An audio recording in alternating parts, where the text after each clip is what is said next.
Welcome to the King's Road, where faith meets fire and men learn to lead like kings. I'm your host, high-performance coach, speaker, and entrepreneur, Joshua Sarge. This podcast is for men who want to reignite the flame and grow in their connection with God and family, improve their health, and scale their businesses. I share the many lessons and failures that have helped me along the way. I hope you enjoy and subscribe. In today's episode, I actually want to share with you a snippet from the Wednesday Wisdom Bible study I do for men. And I think we're going to dive into a topic that a lot of guys maybe have had trouble with, either currently or in the past. I know that I have as well. And it's just keeping proper understanding on the forefront and managing expectations and knowing that God is truly in control, even when you're not seeing the results that you want in any given endeavor, is very, very important. I think it's going to be key to have a better tomorrow, make tomorrow better than today, to grow ourselves internally, externally, to lead our families, lead our communities, impact the world for the kingdom. I think it's a vital thing to always remember and understand. So I hope that this snippet adds value, and I hope that it gives you some things that you can implement moving forward to walk in the calling God has for you. Enjoy. The issue many times is not knowledge. The issue many times is obedience in walking out the knowledge that we have. So in the spirit of obedience, in the spirit of walking things out, in the spirit of execution, I want to talk about small beginnings. It's a principle worth noting. God often works through small beginnings. And that's why the word encourages us to not grow weary of doing good works and to not despise the day of small beginnings. How many of you have embarked on a journey of some sort where maybe you didn't see the results you wanted, maybe you didn't see the results you thought you should get, maybe it was slower than you thought, smaller than you thought, and because of that, you were kind of discouraged? I've definitely been there because, many times we have this grandiose vision, which we should have vision. I think, a lot of guys in the church have lost the vision. A lot of us are unfortunately know-it-alls, but then we don't actually have a vision for our own life. Basically, it's kind of like the Great Escape. We're waiting for the rapture. We're waiting for the end of days rather than taking advantage of the days God has blessed us with, living for Him. We know the word, but we don't really know the word. We're controlled by fear. We're controlled by complacency. And many times we just give up. So today is going to be about not despising the day of small beginnings, whether it's praying for someone, maybe they need to come to Jesus, maybe it's something else going on in your family, your business, getting in shape. I grew up around the gym, working out, exercising, sports, was into bodybuilding for a while.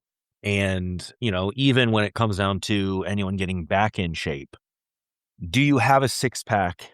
If you have gone 5, 10, 15, 20 years without exercise, eating poor food, a poor diet, do you have a six-pack in one day? No. In essence, we are building routines, building habits, and many times those occur faster than the results that we're actually aiming for. So the notion that God chooses to work through small beginnings many times to achieve grand outcomes is a profound truth that echoes throughout Scripture. We tend to idolize the grand and the spectacular, the miraculous, but many times let go of the monotonous. God delights in using the humble and the seemingly insignificant. Consider the story of Jesus feeding the 5,000 with just 5 loaves and 2 fish. And that's in John 6, 1 through 14. It began with a boy's small offering, and through it, Jesus performed a miracle that pointed to His provision and power. This principle is a gentle reminder that God measures significance not by size, but by His Spirit and power. And for you, it is about obedience. So when we allow, I just did a training the other day on being too emotional and allowing the highs and the lows to determine our follow through and our actions. When we allow our emotions to get in the way, like I said, the day of small beginnings, man, that wasn't what I thought it would be. Fine. We've thrown different events and they weren't how we thought they should be. Like, I've had situations in my life where God was blessing things, God was redeeming things, but it wasn't the way that I thought it should be. And therefore I got frustrated. So when we allow our emotions to control and dictate our follow through, we're missing it.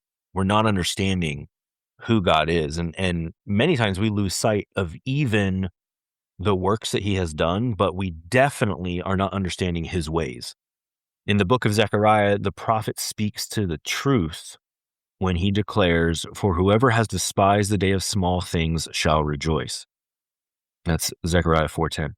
This verse comes at a time when the Israelites were discouraged by the seemingly insignificant progress of rebuilding the temple. Yet God assured them that what appears small in human eyes is mighty when ordained by him. This truth can be transformative, can be powerful, can be obviously inspiring as well. So, the narrative of Scripture filled with instances where God uses small beginnings to accomplish his divine will. We need to not lose sight of this. In the New Testament, think about Peter and Cornelius. If you don't know the story, this was a Roman centurion, a Gentile, right? Non-Jew. Roman centurion who, according to Jewish tradition, you couldn't be with them, you couldn't eat with them, you couldn't hang out with them at all. But because of Peter's obedience and basically God giving him these visions and calling all food clean, he followed through to meet with Cornelius and his men. So this small meeting had monumental implications. This is Acts 10, by the way. Small meeting had monumental implications for the spread of Christianity. And I'm going to dive into Acts 10 real quick and read through this real quick for us. So Acts chapter 10. At Caesarea, there was a man named Cornelius, a centurion, what was known as the Italian cohort, a devout man who feared God with all his household, gave alms generously to the people, and prayed continually to God. So he was a believer in God, but he did not commit to being Jewish and following the Jewish traditions. About the 9th hour of the day, he saw clearly in a vision an angel of God come in and say to him, "Cornelius." And he stared at him in terror and said, "What is it, Lord?" And he said to him, "Your prayers and your alms have ascended as a memorial before God." Think about that. We're actually building things in heaven. Prayers and alms have ascended as a memorial before God. And now you send men to Joppa, and now send men to Joppa and bring one Simon who is called Peter. So basically this angel is like, hey, you've built, this memorial before God. He hears you. He loves you. Now send your men to bring back Peter. He is lodging with one Simon, a tanner, whose house is by the sea.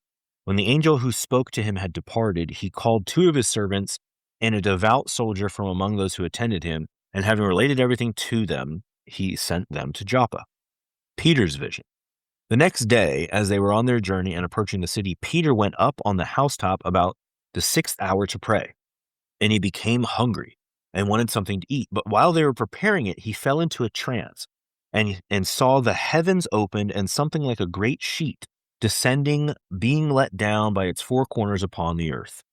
In it were all kinds of animals and reptiles and birds of the air. And there came a voice to him, "Rise, Peter, kill and eat." But Peter said, "By no means, Lord, for I have never eaten anything that is common or unclean." And the voice came to him again a second time, "What God has made clean, do not call common." This happened 3 times, and the thing was taken up at once to heaven. Now, while Peter was inwardly perplexed as to what the vision that he had seen might mean, behold, the men who were sent by Cornelius, having made inquiry for Simon's house, stood at the gate and called out to ask whether Simon, who was called Peter, was lodging there. And while Peter was pondering the vision, the Spirit said to him, "Behold, 3 men are looking for you. Rise and go down and accompany them without hesitation, for I have sent them." And Peter went down to the men and said, "I am the one you are looking for. What is the reason for your coming?" And they said, "Cornelius, a centurion, an upright and God-fearing man who is well spoken of by the whole Jewish nation, was directed by a holy angel to send for you to come to his house and to hear what you have to say. So he invited them in to be his guests. The next day he wrote, and again, remember, according to Jewish tradition, you can't do that. You can't do that. You can't hang out. You can't invite Gentiles into your home. Okay. The next day, and this is Acts 10:23. The next day he rose and went away with them, and some of the brothers from Joppa accompanied him. And on the following day they entered Caesarea. Cornelius was expecting them, and he had called together his relatives and close friends, his whole house. When Peter entered, Cornelius met him and fell down at his feet and worshipped him. But Peter lifted him up, saying, "Stand up, I too am a man." And even that's not the point of this study today. But even that, how many of us are humble enough? He's like, dude, I got nothing to do with this, man. Just being obedient. Stand up, I too am a man. And as he talked with him, he went in and found many persons gathered. And he said to them, "You yourselves know how unlawful it is for a Jew to associate with or to visit anyone of another nation. But God has shown me that I should not call any person common or unclean. So when I was sent for, I came without objection.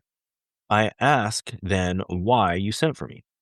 And Cornelius said, 4 days ago, about this hour I was praying in my house at the 9th hour, and behold, a man stood before me in bright clothing, and said, Cornelius, your prayer has been heard, and your alms have been remembered before God. Send therefore to Joppa and ask for Simon, who is called Peter. He is lodging in the house of Simon, a tanner by the sea. So I sent for you at once, and have been kind enough to come. And you have been kind enough to come. Now therefore, we are all here in the presence of God to hear all that you have been commanded by the Lord. So Peter opened his mouth and said, truly I understand that God shows no partiality. In every nation, anyone who fears him and does what is right is acceptable to him. Now, here's the thing. He goes on to share the gospel, but this is where it went from Jews following Christ, obviously being afraid of the Jews who didn't, right? And building the church. It started with, those who were traditionally Jew who started following Christ, to now inviting in Gentiles to follow Christ. Because one man had a vision, he sent his men, and at that same time, God gave Peter a vision. It started with one man, one vision, and then another man, another vision. And that connection, God brought them together.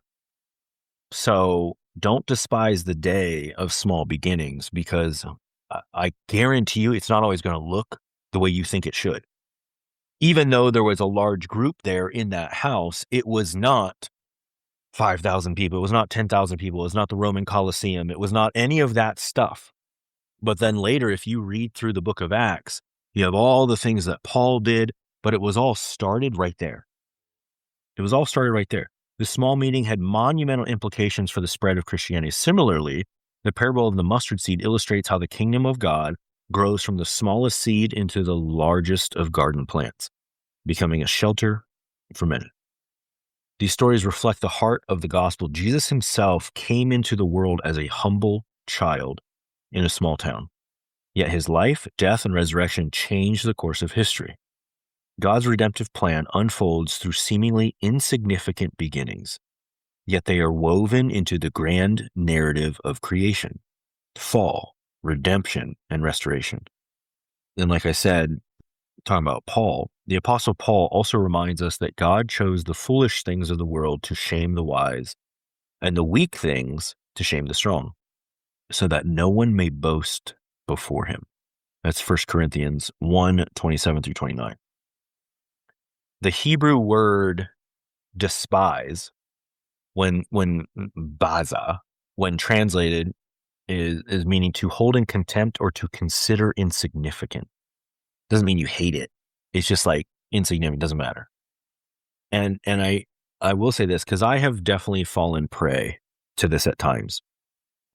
One, we all have different callings. We all have different ministries. And just because your ministry, whether, hey, maybe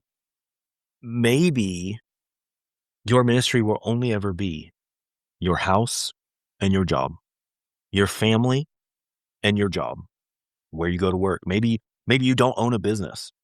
Maybe you don't ever feel called to actually start a church or run a Bible study or anything like that. Does it mean that your ministry is less important? No. Does it mean that your calling, does it mean that your purpose is not significant? No. Because here's the thing. Someone else's deliverance is at the end of your obedience.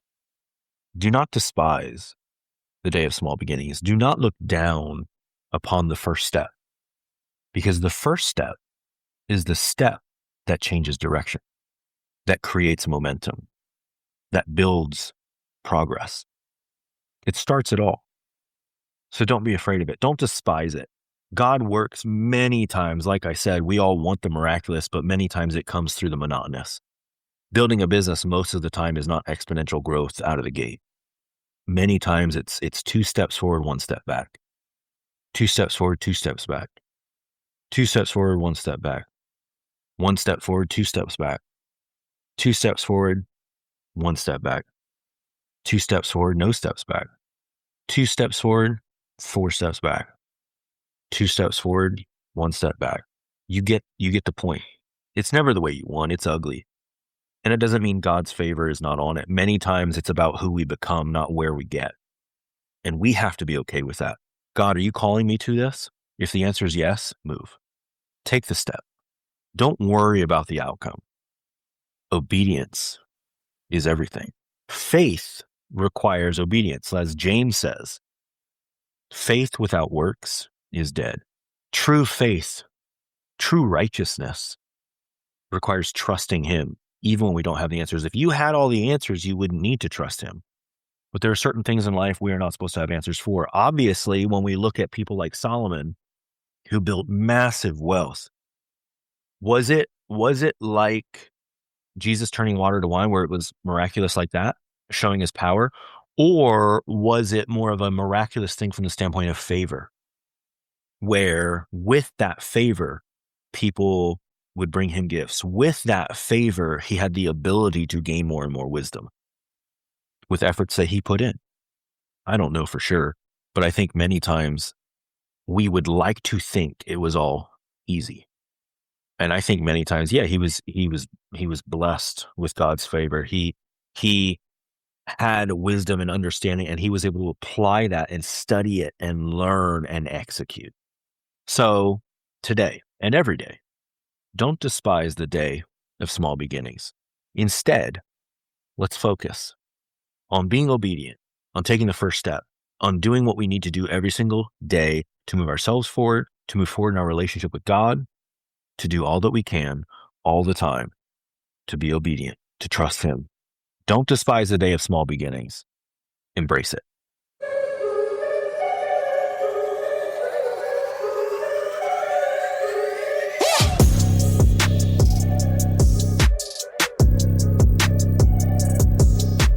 Thanks for listening to The King's Road, a podcast designed for men who are hungry to relight the fire.